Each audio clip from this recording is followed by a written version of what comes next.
Hello everyone, welcome to Chetan Bharat learning. आज हमारी world history की लास्ट क्लास है। आज हम टॉपिक करेंगे चाइनीज़ रेवोल्यूशन। लास्ट क्लास में हमने डीकोलोनाइजेशन वाला टॉपिक डिटेल में स्टडी किया था। आज हम चाइनीज़ रेवोल्यूशन स्टडी करेंगे। चाइनीज़ रेवोल्यूशन में बेसिकली दो रेवोल्यूशन हैं। चाइनीज़ रेवोल्यूशन के अंदर ही दो रेवोल्यूशन हैं जिनके बारे में हमें स्टडी करना है। एक द 1911 रेवोल्यूशन एंड दूसरी द कम्युनिस्ट रेवोल्यूशन ऑफ 1949। दोनों ही रेवोल्यूशंस के बारे में स्टडी करना है। अगर इन जनरल आपको क्वेश्चन आता है चाइनीज़ रेवोल्यूशन के बारे में, तो वो क्वेश्चन 1949 की कम्युनिस्ट रेवोल्यूशन के कंटेक्स्ट में है, जिसके बाद पीपल्स रिपब्लिक ऑफ चाइना, जो आज की डेट में चाइना है, दैट केम इनटू एग्जिस्टेंस। लेकिन उससे पहले 1911 में एक और चाइनीज़ रेवोल्यूशन आई थी। उससे पहले चाइना में मंचू डायनेस्टी का रूल था।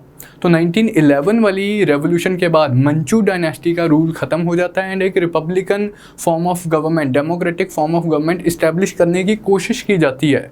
लेकिन वो रेवोल्यूशन इस एक्सटेंट तक तो सक्सेसफुल होती है 1911 वाली कि मंचू डायनेस्टी का रूल ख़त्म हो जाए, लेकिन एज सच कोई डेमोक्रेटिक रिपब्लिक प्रोक्लेम भी कर ली जाती है, लेकिन वो सक्सेसफुल नहीं होती है। उसके बाद किस तरह से कंडीशंस डेवलप होती हैं, कम्युनिस्ट पार्टी का किस तरह से राइज होता है एंड किस तरह 1949 में कम्युनिस्ट रेवोल्यूशन सक्सेसफुल होती है, वो सारी कहानी हमने आज की क्लास में कवर करनी है। तो पहले बात करते हैं 1911 रेवोल्यूशन की।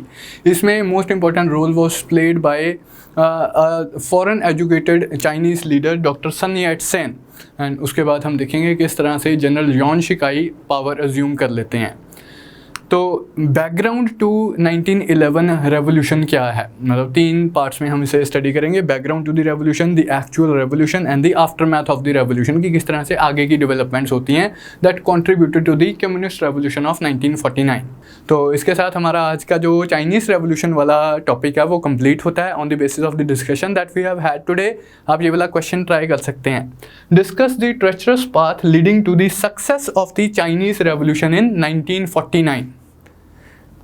ये सारे इसमें आपको इवेंट्स डिस्कस करने हैं। व्हाट अल्टीमेटली 1911 से स्टार्ट करके 1949 तक किस तरह से ultimately Chinese communist revolution successful होती है 1949 में। तो डिटेल में हमने डिस्कशन किया है। You will be easily able to write the answer of this question. तो इसके साथ मैं लीव लेता हूँ आपकी। I hope you would have enjoyed this whole session, whole topic of world history with me. सारे हमने topics one by one detail में डिस्कस किए हैं। स्टार्टेड विद एनलाइटनमेंट, उसके बाद हमने American revolution, French revolution, American civil war, the European revolutions, unification of Italy, unification of Germany, socialism, industrial revolution, ये सारे टॉपिक स्टडी किए। दैन हमने वर्ल्ड वॉर्स डिस्कस की, the first world war, the inter war period, the second world war. Then हमने colonisation, decolonisation, दोनों topics काफ़ी detail में study किए एंड आज हमने कंक्लूड किया विद द चाइनीज़ रेवोल्यूशन। तो I hope you would have enjoyed this journey of world history with me. I will see you next time with the next module. Till then keep on studying, keep on working hard. All the best from my side.